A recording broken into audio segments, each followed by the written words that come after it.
This week on Not Sauce for Work, Terry Tam is off, and I'm joined by Hot Sauce Sports beat writer Matt McKenzie. Meanwhile, Eagle is banished back to his nest. On today's show, we discuss the short-sightedness of NBA Twitter, the NFL Draft, and we remember how we all discovered Laramie Tunsil. We also look at the rivalry between Charles Barkley and Kevin Durant. We'll get into this and all this and more on this episode of Not Sauce for Work on the Hot Sauce Sports Podcast Network.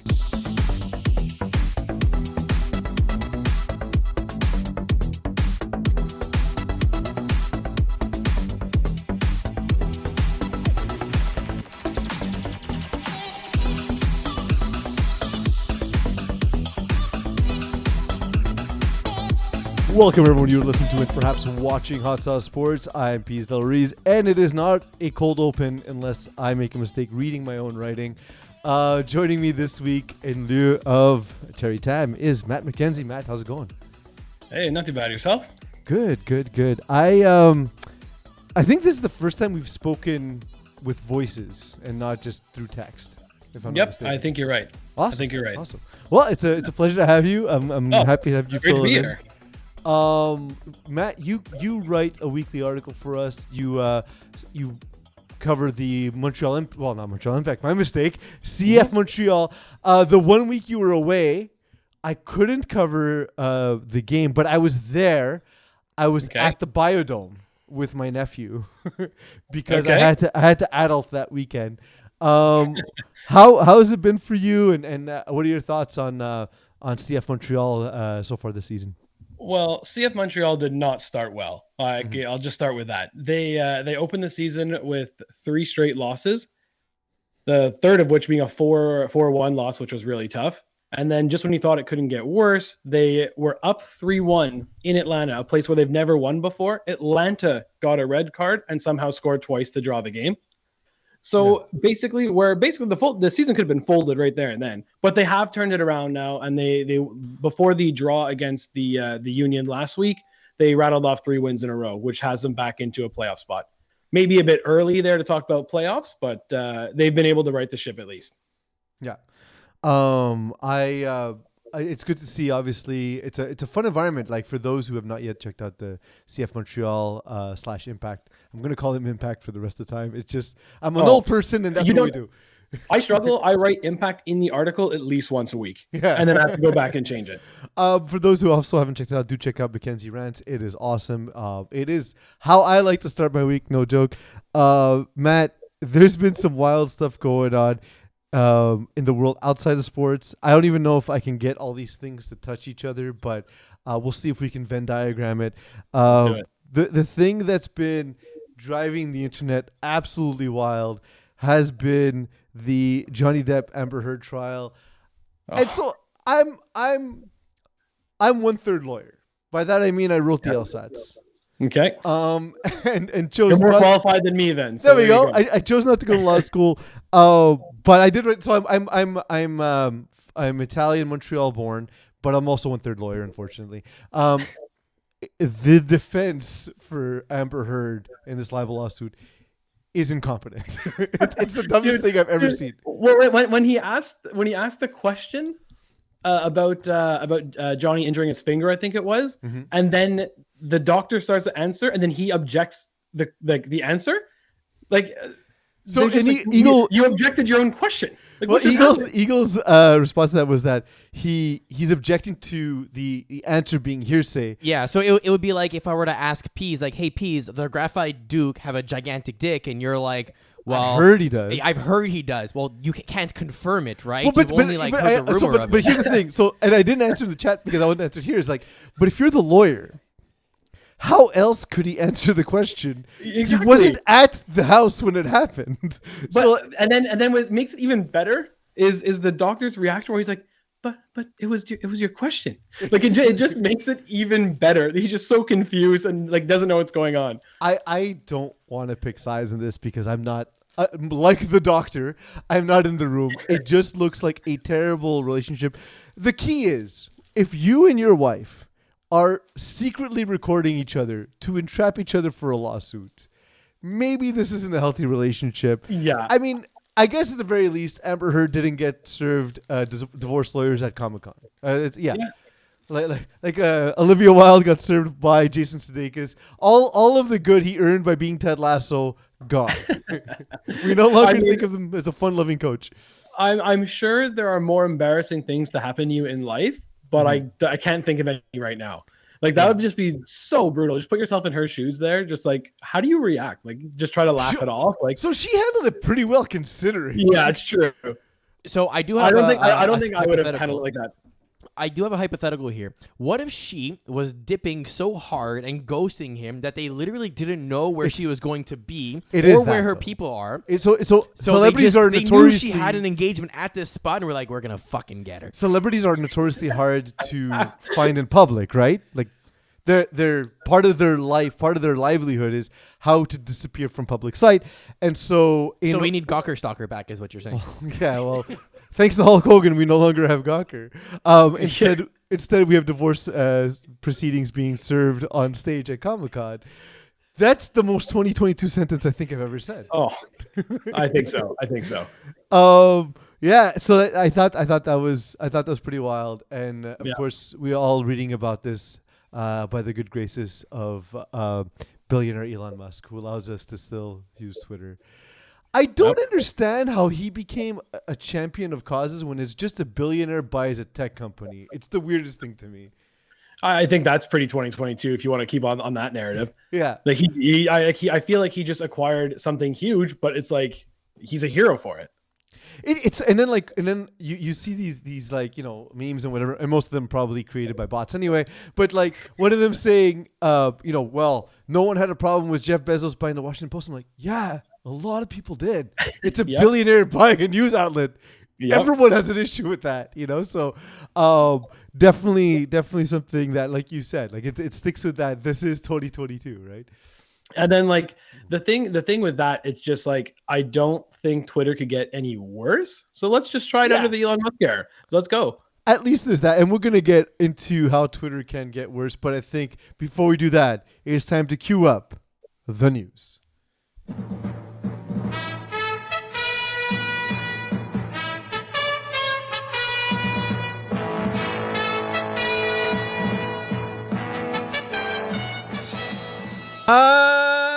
Terry, it's the news. Where I want to start today, Matt, is I'm a big NBA fan. The NBA playoffs are here.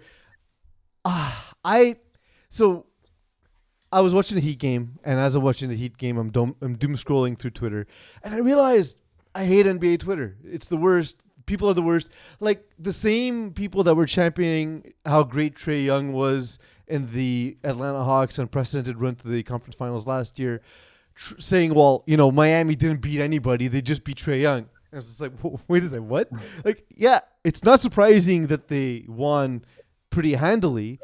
They're the 1 seed. They beat the 8 seed. Yeah, there were players missing Atlanta. That's why they're the 8 seed. This is, like, credit where credit's due. They defended Trae Young well. Trae Young had less points total than I want to say Jason Tatum had fourth quarter. No, then John Morant had fourth quarter points in his series.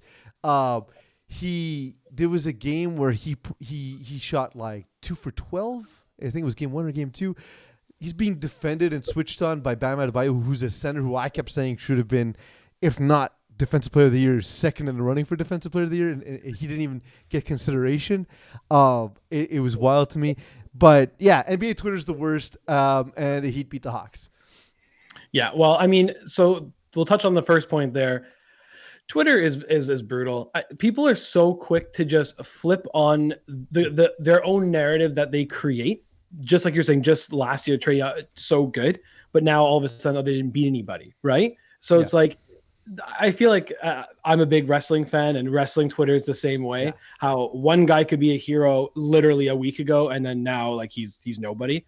So that I feel like that's like Twitter in a nutshell. And then on the note of the NBA, actually, I was looking at the brackets. Not a single underdog is winning around right now. So I think that's standard for the NBA. Yeah, that's it, right? So you're hoping to get some kind of upset, but I guess it's not March Madness here. But no underdog team is leading right now. It's a 7-game series where your star players play 85% of the game or more. So it really is an indicator of who the best teams are, right? Whereas the March Madness is a single game elimination tournament. We don't often see upsets, although if Doc Rivers can blow a series, he might just blow a series. I have a stat about Doc Rivers later, which we'll get to. But so you mentioned something, and it got me thinking. It's one of two things, I think. Is it that A, people create an opinion because everyone wants to be the first with an opinion, and therefore, regardless of new information, want to stay with that opinion? Or is it that, the 4% of the population that's actively on Twitter, but yet it seems to be such a loud roar, but in reality it's only, again, 4% of the population that actively uses it. Is it that they prefer to come down on somebody than celebrate greatness? Because for me, it's the opposite. I love celebrating greatness. I love just watching good shit. So that I find it strange. I think you're onto something there with both arguments, because there's people who will, just kind of throw stuff out there and hope they're the first one to get it out there on Twitter or wherever they're posting, whether it's like smart or not. I wonder how many people actually think before they tweet. You know what I mean? It's just like, I'm just gonna be the first to get it out. But at the same time, I feel like there's a ton of people who have a problem celebrating greatness if it's not their own team. So like people will just be diehards to their own team, and then basically like will shit on anyone that isn't their own team, and especially if it's the team that beat them to advance, like they're gonna throw an unnormal amount of hate towards that team for like at least a couple days. So I guess the strange part is because like I'm not, I'm kind of what's his name, Rob Lowe, when he was at the Super Bowl wearing an NFL hat. That's kind of how I am with the NBA. Like I love basketball, but I'm not a fan of a team. There are organizations I appreciate. Like I appreciate how well run the Raptors are. I appreciate the team Phoenix built because it's a really impressive collection of talent. I love the Miami Heat, by the way. Low key have gone to, if they go to the finals this year, it'd be 7 and 11 years, and only 4 of them had LeBron on the team, right? So like that's an impressive run. That's an impressive run. And so like I do enjoy. I'm the opposite. I enjoy greatness. The LeBron MJ debate for me is like, my life is awesome. I got to watch both. You know what I mean? So like, exactly. It's the same thing with any NBA team. It's just that I get to experience all this, and I'm having a good time. I don't have any hate for this because it's fun to watch. But I would have had fun watching Ben Simmons had he stepped on the court. He ends up sitting out the entire season. I'm starting to think I was. That's a great picture, Eagle. I don't know if you can see that, Matt, but it's my favorite meme. My favorite of the Ben Simmons memes. I've been a staunch supporter of Ben Simmons because of his play, and that he's not a great shooter, but his defensive play and his playmaking is actually exceptional. And I understand he was in a place where he worked in Philadelphia and not having a good time. Mm-hmm. That said, you forced your way out, and then you didn't play. And I have a feeling that it came down to he didn't want his only game of the season to be an L because of the reputation he already has, and kind of just wants to get a clean slate for next year. But now it's being called into question as to whether they'll even want him back next year. It's a complete mess. I've been talking to Terry about this for too long, so I'm glad I get to actually talk to someone else about it. How do you feel about all this, Matt? Ben Simmons gives me like the vibe that he just cares way too much like what other people think of him. Mm-hmm. And I feel like he must be going on the social media and reading things about him. And like you said, he's a really good all around player. Is he a strong shooter? No. But like he does so much like other things well that like he can be. Neither was Steve Nash, by the way, who's the coach of that team. Well, I mean, and not say it's just like, it's not like, I mean, he comes in with a lot of pressure being a top pick when he was, but at the same time, he can be a very like serviceable NBA player, probably even above average than that if you were to just like kind of accept that role. But he's come into the league with so much hype that he like has to like be the leader, I think, in his mind. Where if he maybe like, if he doesn't come back and somehow gets a fresh start with another franchise, if he would accept being like the 2 or 3 of the team, maybe he can turn his career around. Well, and that's the thing is he's on a team where he'd be the third best player. Right. What the unquestioned leader of the team is perhaps the greatest scorer in the history of the NBA and the current best player in the NBA in Kevin Durant, right? So like he has that all set up for him. But it's all mental. It's a mental thing, I think. Yeah. It's a mental thing with him. Well, and it has been. He's been public about sort of his dealings with stress and anxiety. And so here's the thing is I also don't want to – I think it's dangerous just to say it's all the anxiety, it's all the stress, because there are examples like Duncan Robinson, for example, the Miami Heat. He wrote in Players Tribune about his anxiety and his imposter syndrome, and yet here he is playing in the playoffs, and he played in the NBA Finals just 2 years ago. We saw that with Kevin Love talking about having panic attacks, and he has an NBA championship. So like. There are successful faces of mental illness. It doesn't have to be. It can be a reason. It should never be an excuse. For sure, and I agree 100%. I just think it's all like mental with him, and he just gotta like realize that like just be a team player. You don't have to shoulder all the pressure. You're gonna, especially when you're in the situation that he is right now. Like you have guys to turn to. Like you'll be okay. Just like chip in with your strengths and just stay away from your negatives. And I think it's a pretty safe game plan for basically any professional athlete.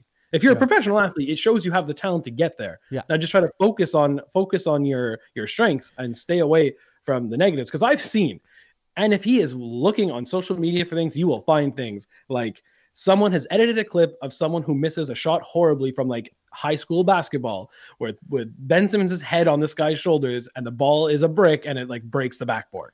Like, and I'm sure like he'll look into this and be like, oh man. Well, like, on our show, we talked about he was trying to throw a fish back into water and missed.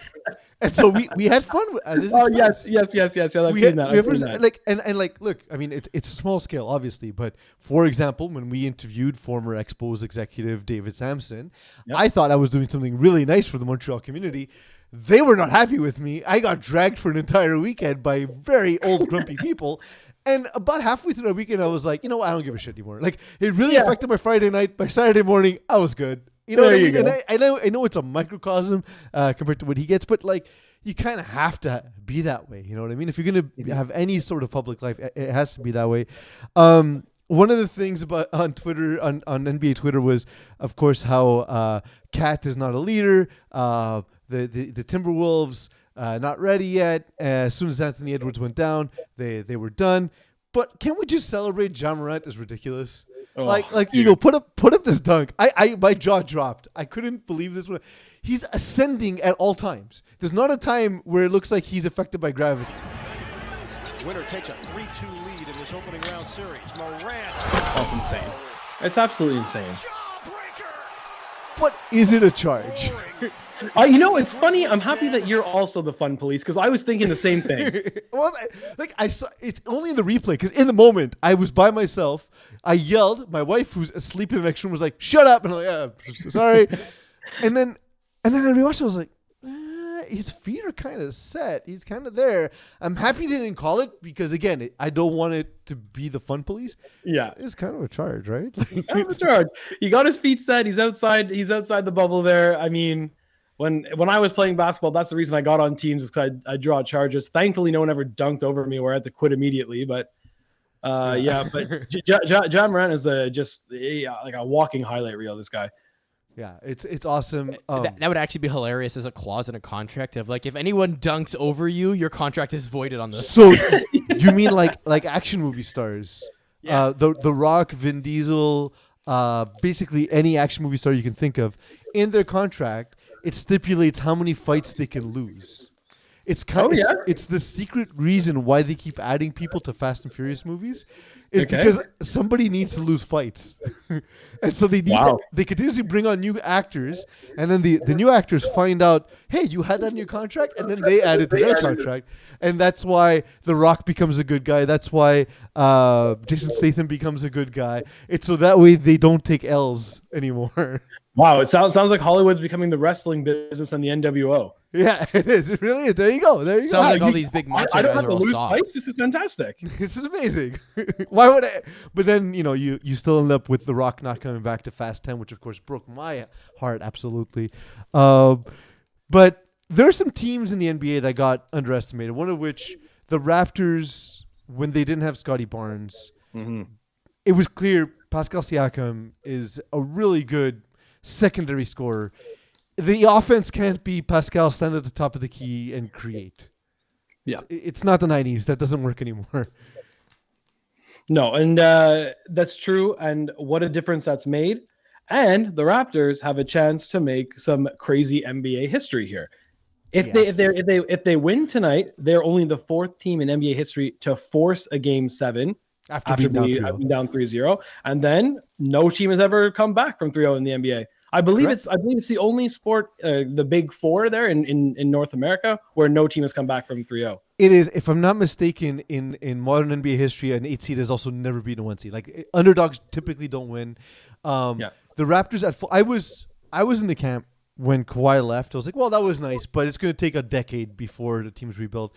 But I have to give credit to Masai Ujiri. I have to give credit to Nick Nurse, who, despite not defending the inbound in Game 2, has done a great job coaching this team. Everyone has an off day. That was especially Game 3 of a playoff series. It was like a high school level mistake. Like I've been yelled at in high school for not covering the inbound. It was a tough time to have an off day.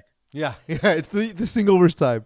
But now with Embiid's injury, Doc Rivers has a chance to make history. He's already made history as being the only coach to have lost series in 3 different teams, having been up 3-1 in the playoffs.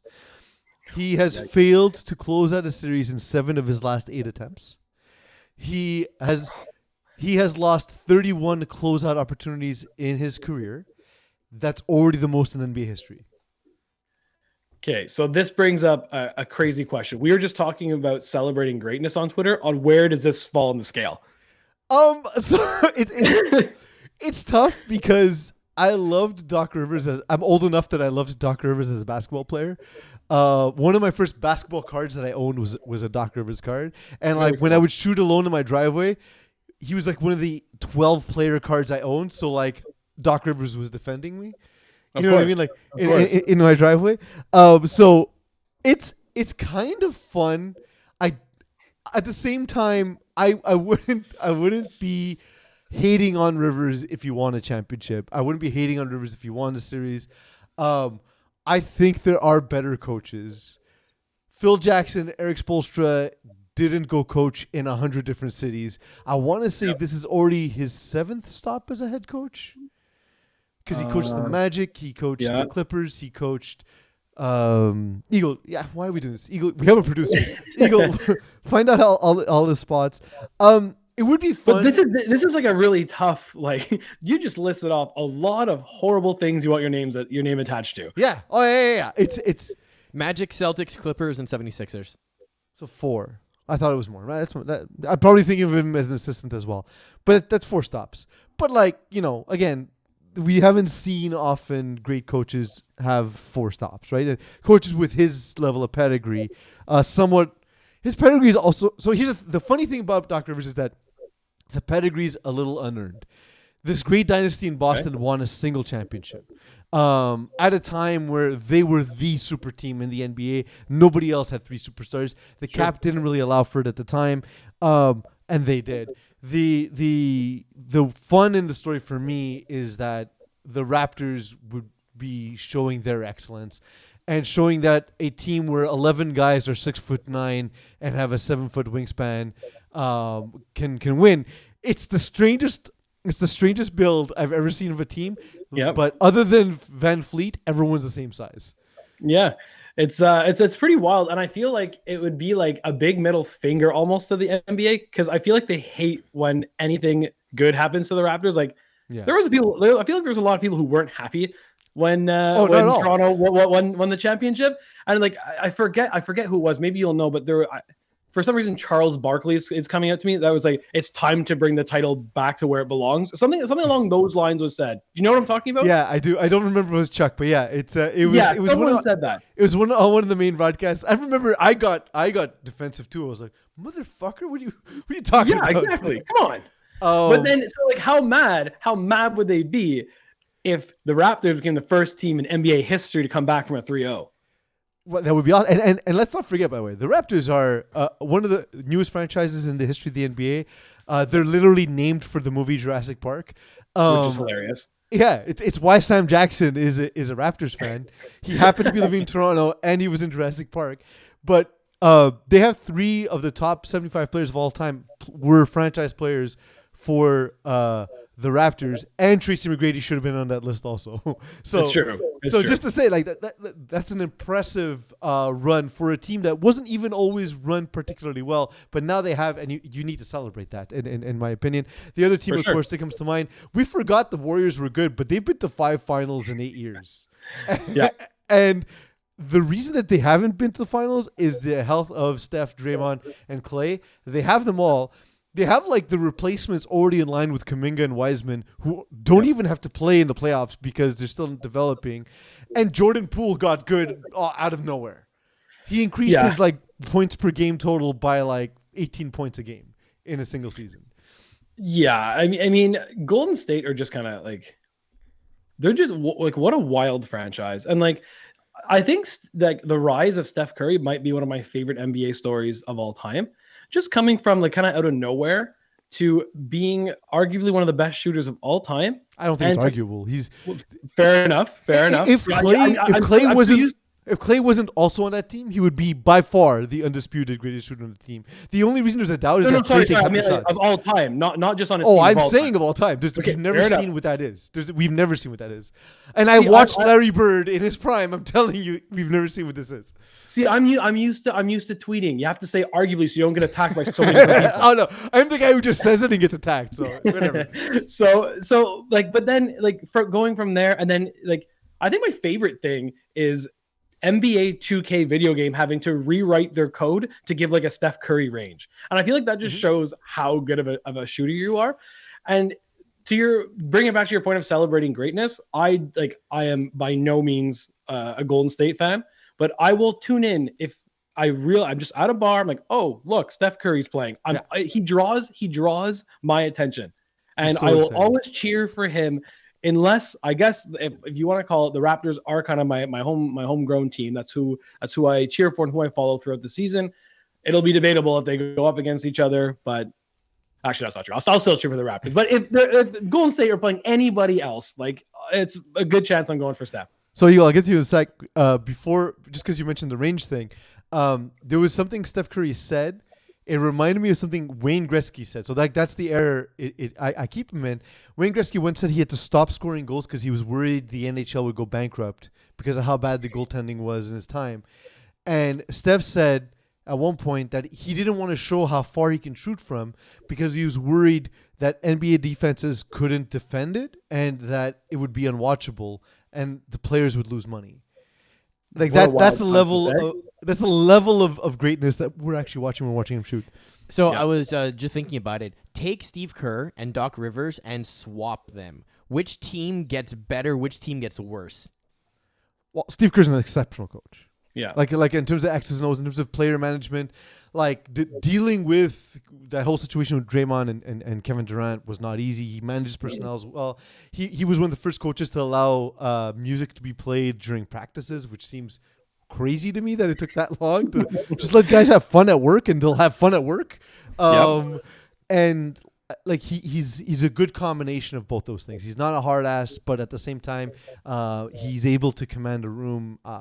I'm as big a Steve Kerr fan as there is, basically. So the Warriors never win a championship under Rivers for those 5 Well, I mean, we've seen the Clippers not win a championship with Doc Rivers. We've seen the Celtics only win one with Doc Rivers. We've seen the Magic overachieved with him, to be fair. The Magic did overachieve with him. The NFL draft is today.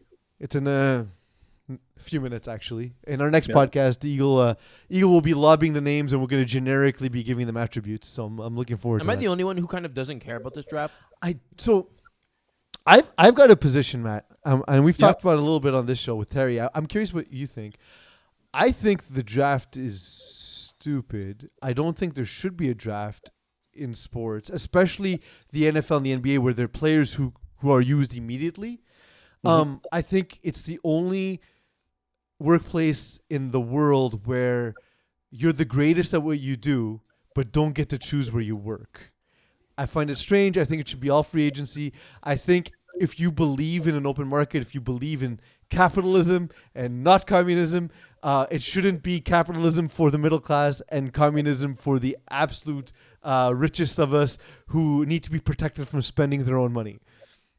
You know what? I agree with you 100%. Nice. You're the first one ever, so that's awesome. Well, I think it's because I'm a big European sports fan. So like, based on the soccer model, for example. Exactly. So the fact that like there's no draft, there's like youth academy starting. I think it's like as young as 7 years old. Like I think Manchester United has a U7 team, and like it just like you have to develop your own stars, and it's like you can't just go. Like you can't just finish last and then expect a prize for it. And that's like the other massive thing about like the Premier League and soccer all around Europe. I hate the fact that in North American sports that you get a reward for being the worst. Yeah, agreed. And like in the Premier League, if you finish 20, 19, or 18, you get kicked out of the league. Exactly. But it also makes the end of the season more exciting. Like when the Montreal Canadiens, they won their first game in their last 10, and we're like, great. Well, let's hope they finish last, get the best chance for the lottery.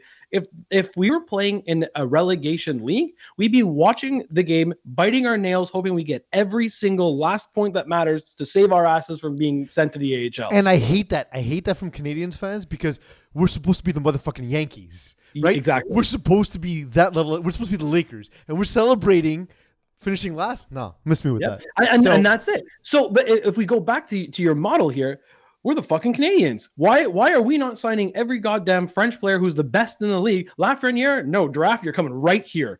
You don't even have to play in the queue. Come play for us at like 16. Get some reps in at the end of the season. Like we would be like everybody. I feel would want to come to Montreal, but we'd have to pay them handsomely, which is fine.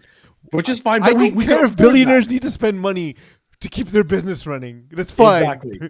So exactly. I actually have an idea on how to fix this or change the system up, which I think would be very interesting, okay? And this is inspired off of my brother's journey when he applied for residency for med school. Mm-hmm. And it's called the National Resident Matching Program. And I'm going to explain how this works, okay? Essentially, you finish your med degree, and then you have to apply for a specialty. So you apply to wherever you want to go to, whatever colleges you want. So think of this as like, declaring for the draft type of approach. And then you interview or you apply and you interview at all the different places you want to go to, and they interview you back in the whole thing. And at the end of it, you submit your ranked list of 1 to N of which colleges, universities, programs you want to go to, and vice versa. The institutes submit their list based on everyone they've interviewed and their top whatever it is, because usually there's like a limited number of programs that you offer and slots and everything. And then there's an algorithm that crunches both of those lists together and optimizes everyone's preference. So if you're a quarterback and you declare for the draft and you get interviewed by 10 teams, you get to choose of those 10 teams which one you want to go to, order 1 to 10 or just no. And they can choose to give you an offer. And they do the exact same thing with you, and essentially it matches you with the best one. That could be a cool way of doing a fair draft where everyone gets the first round pick in a different way. I would even go further in that these guys are professionals. The team is the teams are part of a workspace. Yeah. Make an offer, and that person can choose to accept your offer and not accept it. And like the whole thing of like, well, but the best teams, yeah, that's still the case. The Jets are gonna suck. It doesn't matter how many first round picks they have, they're gonna be garbage. They're poorly run. And we see that all the time when these players get drafted and we think they're gonna be great and they turn out to be kind of mediocre, and then they move somewhere else in a better situation and they perform better. And it's because you're working at a better company. That's all it is. Yep. And that's true of anybody in any workspace. 100%. I'm fully on board for this. I don't like the draft. I don't think that we'll ever not have it because there's just, especially in the NHL now with the law, any league that has a lottery. Yeah. Because that's two different occasions where you're going to have advertising and TV show. Ooh, look at the draft. Let's make this a 2-hour long episode where I pick a ball from a thing. And then we're going to have the actual draft live. I mean, having the draft live, I get it. Cool moment for the kid getting his chance to go up on stage. But it's cool for like 15 kids, right? Like, yeah, like the vast majority are staying at home and just waiting. It's just a chance for the league to cash in on money, right? And the fans by and large want the draft as well. And there is an exciting component to a meat auction. So I understand that part of it. But if it was a meat auction, what would you bet on? Is it a blind auction, by the way, or is it with little paddles? I'm assuming paddles. Okay. I'm assuming paddles because it's just part of the experience, right? Like you wanna be able to hold it up. Blind auctions to me, it's like it takes away all. Like again, how do you sell advertising to a blind auction? And also just ads for Braille. Is the meat pre-butchered, or did they just bring the animal on stage and like? If it's butchered, it's awesome because you can choose your specific cuts of Wagyu beef. Yeah, I'm down. What if you can choose the cow they're going to butcher for you? Even better. Well, I'll tell you what. if that cow goes to the Jets, you know he's getting butchered. So there's that. And his name is Sam Darnold. Yeah, exactly. Yeah, it's what it feels. And you know what? Like to your point about the academies, again, if this is your business and you want to run this like a true business, pay people from the second you're interested. Don't count on a free minor league system. A system where, despite the NIL dollars, it's still free to the universities that make millions of dollars on behalf of the players, right? So, like, that's kind of how I feel about the whole thing. I know I'm putting a damper on it. Whatever. Look, I'm gonna watch it anyway. I'm gonna watch it when I'm gonna read up on the picks when I get home, and I'll pretend like I know about any of these players because none of us do, including the people guessing because we don't know enough about schemes. We don't know enough about the players off the field. We don't know enough about their situations. Hopefully Seth Galina, who's coming on the show next week from Pro Football Focus, can actually give us some more insight. But even at that, it's educated guessing, right? Like we don't know how humans react in a specific circumstance. No, that's true. And so we just had all that chat and like, let's get excited about the draft now. Let's go. Yeah, super hyped. I can't wait. Yeah, literally can't wait. If it's going to be a meat market, I'm bringing my paddle, Matt. There you go. But for people who will be excited about this draft, and it's a big chunk of anybody who lives in New York, for the top 10 picks are going to the Jets and Giants. My dad's a huge Giants fan. He writes his draft. He writes our mock previews. But I don't know if you know this, Matt. He's Pops from Pops' Picks. Of course. One of the most exciting parts of this for me was the ability that in my dad's retirement to have my dad as a colleague is just one of the coolest things in the world. There you go. I love seeing him. The amount he agonizes over his draft. And we're like, everyone's guessing it's okay. He's like, no, I need to be right. And he's super hyped. How happy was he when you drafted Daniel Jones? He likes Daniel Jones. Yeah. I was like, I don't see it. I'm sorry. He looks like a worse Ryan Tannehill. I'm sorry, Pops. Yikes. What a tough comparison to get. Well, because they're both really good athletes. They both have really strong, inaccurate arms. And, it is what it is. But yeah, so the entire state of New York, of course, will be happy. And, of course, half of the state of New York that are the Jets fans will be completely disappointed. I'm a Dolphins fan, by the way, so every time I could take a shot at the Jets, I absolutely will. There you go. Will. And funnily enough, I was going to bring up Pop's Picks article because he has made some pretty bold claims. Yeah. He has the Giants trading both the picks. It's what he wants. He always wants them to trade down because he wants them to be the Patriots. Okay, fair enough. And I've been checking a lot of mock drafts because I want to try to get my own educated guess here. And a lot of them only have the first quarterback going in at number 20 to the Steelers. Yeah. Which would be the first time I think in about 8 years that a quarterback doesn't go in the top 3. And I think it's Geno Smith, the last one to do it. But according to Pop's Picks, we are getting 3 quarterbacks going 5, 6, 7, and 2 of them are trades from the Giants. It's possible. Like if Who someone's doesn't like a convinced good themselves, trade, I hope that happens. if someone convinces themselves they need that person, Yeah, then for they're sure. going to trade up to get that person, right? Like it just that's what it is.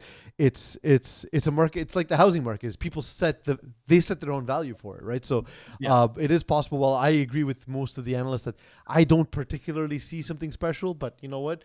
I could be wrong. But essentially, yeah, we'll have to see. We'll have to see how that plays out. I am 100%. curious. For once, usually the Dolphins are at the top of the draft, so this is my Super Bowl. But I feel for once I have a good team because we don't even have a draft pick in the first round. That's usually only good teams that have that situation, right? So pretty. I feel like I got a team. I gotta say, man, I'm pretty happy with that. I'm just hoping we draft a wide receiver. That's not gonna happen. That's never happened. That'll not happen. It's a great draft for wide receivers, so you won't draft one. Clearly. Packers have Eagles only are Packers drafted fans. one offensive player in the past 10 drafts, and it was Jordan Love. And I want to kill myself. I'm surprised they haven't turned him into a receiver yet. I think it's time we get to rapid fire, Eeks. All right. So for rapid fire, we got 6 of them for this week. First one we're going to start off with is game changers. The CFL has proposed several changes to focus on their rulebook to make the game a little bit more exciting, more fun, more fast-paced, hopefully watchable, I guess. I don't know. Adding a fourth down might be a good start. Do you know some of the changes? Changing the location of the hashes, making them a little bit tighter, changing the location of the kickoffs, the no yard, which is essentially when like you surround the receiver on a kickoff, has been increased to a 15-yard penalty, so you get more room for returns. That's the majority of them, I think. Yeah. I have been to. So I want to start by let me couch what I'm going to say by saying I appreciate the athleticism of the CFL. I know CFL players. We've interviewed CFL players. The players are awesome. I've been to half of a Montreal Alouettes game. It is the worst experience I've ever experienced.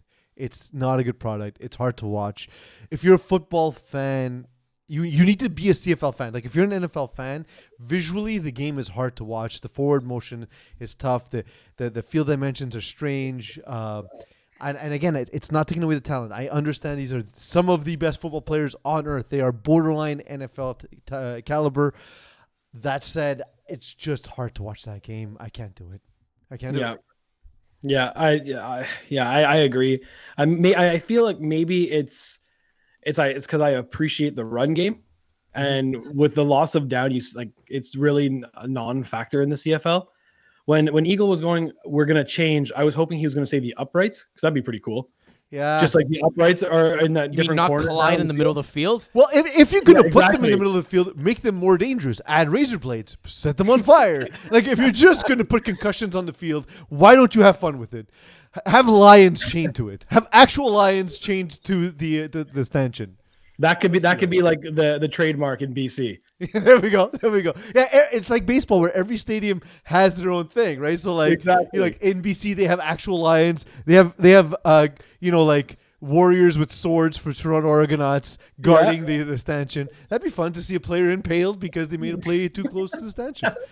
There you go. It takes away a whole part of the field you can't use. I do like that. I do like that. All right, next, Uncipherable. The San Jose Sharks had an interesting bit of trash talk, or type rather, aimed at the Las Vegas Knights. I have since reading this learned that this was actually a promotional item by a fan who bought 10 or more tickets, and they said, hey, you can write a message on the Jumbotron. Genius. And so, obviously, you can't write profanities, but he wrote this: fans unite, celebrate, keep the hockey energy kicking. Now imbibe generously, honor the Sharks, which, if you take the first letter of every word, says fuck the Knights. Wow, it is genius. good for him. I like that because, again, if you know anything about how these teams are run, there's a billion people doing a billion things. This ends up on some assistant's desk who is barely looking at it. They're literally looking to say, is there a swear word? Not even is there a swear word. Is there the F word? Yeah. And then if not, whatever, just pass it down the chain. Go, go, go, go. And then, of course, it hits social media because a couple people notice, and it's like, this is genius. I love that dude. Yeah. Whoever that dude is should get hired by the Sharks. Yeah, that was what a clever little prank. But at the same time, I heard something last night that it sounded stupid. I know the Golden Knights are they're 4 years old, 5 years old now, Ish, yeah. ish. It's the first time in franchise history they're not making the playoffs. Like, it just sounded ridiculous. Yeah. I think it's less that they didn't make it and more how they didn't make it, right? Like, they traded away arguably a franchise number one Hall of Fame goaltender, and then brought in a number one. He's a center, Jack Eichel? I never remember. So. And basically did the whole Tampa salary cap avoidance, long-term injury bullshit. So their salary is like $100 million or whatever it is, and still didn't make the fucking playoffs because Peter DeBoer is such an awful coach. So worst collapse. Worst collapse, the Lakers or the Golden Knights? I was gonna say Doc Rivers in the series, but well, I mean, the Lakers kind of beat him to it, right? Because perhaps like you were saying last week, California curse continues. It is the California curse. There we go. It's because they're running out of water. Eagle next. All right. For this one over here, we're gonna go with draft night. In honor of the draft night, the Houston Texans offensive lineman has turned his then failed extortion attempt into an NFT. So we're gonna get to take a look at this here. If I can scroll, there we go.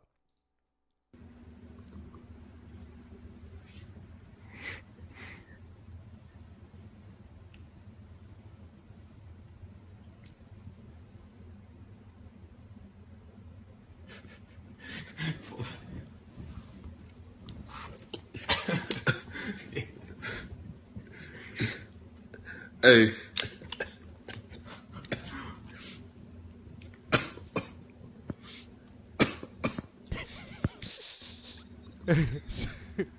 Can you describe this for the viewers? So for the I thought there was more audio. For the listening audience, this is Larry B. Tunsil smoking a bong out of a gas mask. It is my favorite draft story of all time. So that's all there is to it. I remember that draft night, and the story broke. And this is how far we've come on marijuana because Larry Tunsil's still in the league. He just signed his non-rookie extension. So this is going back 4 or 5 years, and I don't think it would he would even slide in the draft now. It's whatever. To me, the story at the time was college kid smokes pot. Okay.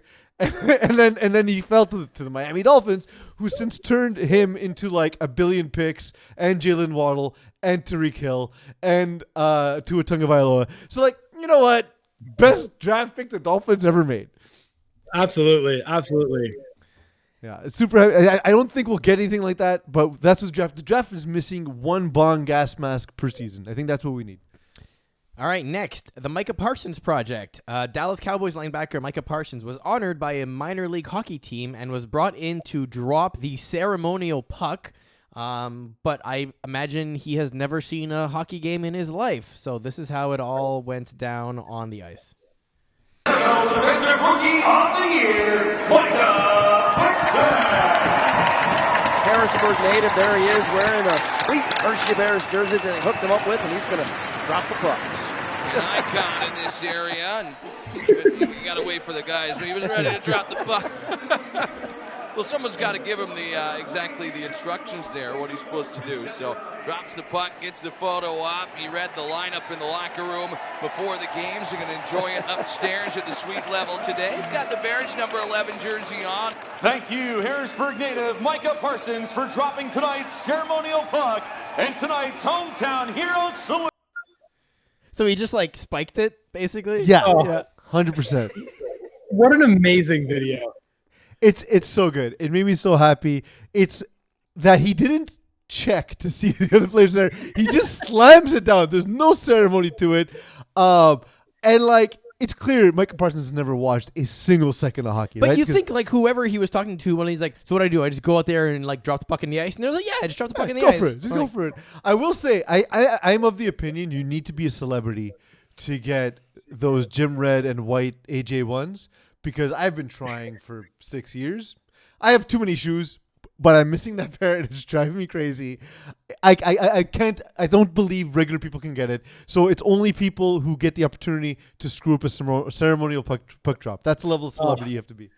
I feel like no ceremonial puck drop will ever beat that now. No, just retire it. Retire the ceremony. It's the done. height of human existence. It's done. There's no chance anyone will ever be just coming out, wham, and that's it. I'll do you one better. I'm looking disappointed nobody's there. I'll do you one better, Matt. We can move to Mars now. We don't need Earth. That's the best thing that'll ever happen on Earth. We're good. Yeah. We're good now. All right, next, Ground Chuck. Kevin Durant took to Twitter to answer Charles Barkley's criticism that he was just a bus rider by tweeting this image out. So first off, actually, let's go to the original post in here, which is the video, or rather the text. If you ain't driving the bus, don't walk around talking about how you a champ, of which he replied with, if I can get this on the screen. I believe you meant to say of which Charles Barkley has 0, by the way. So this lovely image. Is this like the best way to trash talk, just by posting pictures of people? Well, what it is at the end of his career, Charles Barkley trying to ring chase with Scottie Pippen and Hakeem Olajuwon on the Rockets. That didn't work out, but it's the weirdest thing. It's like Kevin Durant is a Finals MVP. He was the best player on that Warriors team, and like again. His career's not done. He's probably going to have a couple of chances at it again. I wouldn't call Kevin Durant a bus rider when last year he on one foot dragged the Brooklyn Nets to Game 7 and was a toenail away from winning that game that went to overtime where they eventually lost because the entire team was just dead. Yeah, I mean, this like screams out like a call for attention. KD is so good, and like even if he was a bus rider, like he says there, it's like. But then does Robert Horry not get championships for winning with him with Kobe? Does Derek Fisher not get championships for winning with Kobe? No, it doesn't make sense. Yeah, it's a ridiculous claim, and then just a funny answer back. Yeah, I liked it. Look, KD would annoy me on Twitter back in the day, but he's gotten better at it. He's gotten more clever. True. And I love it. It's not in the quote, but at one point on the show, Matt, he turns to Shaq and he's like, "Am I right, Shaq?" And Shaq agrees, forgetting Dwayne Wade dragged his corpse to a championship in Miami. That was Dwayne Wade winning that championship by himself because Shaq was so out of shape. Come on, if there was a bus rider, it was Shaq. Yeah, exactly. And our last one for this week, Blood and Donuts. It's been Best confirmed movie ever.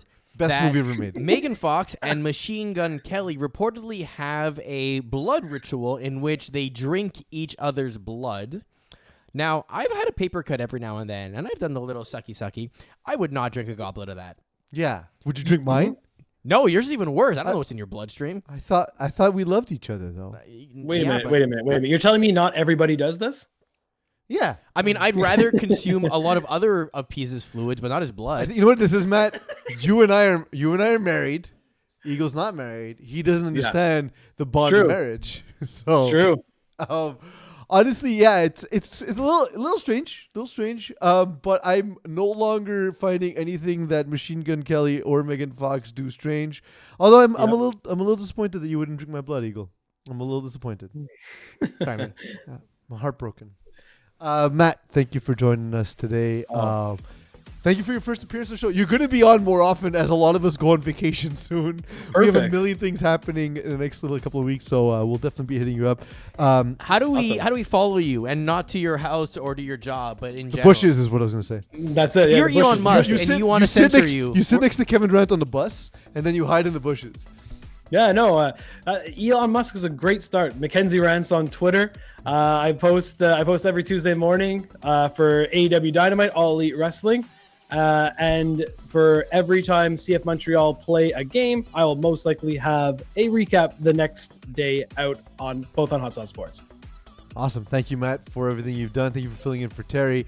Eagle, thanks for the production work today. For those who have watched the show, who have liked, who have subscribed, who have listened, who have rated, reviewed, all that stuff, please continue to do so. That's how we keep the lights on. If you haven't done so yet, we would thank you to do it. So thank you for doing that, and thank you all for letting me be myself.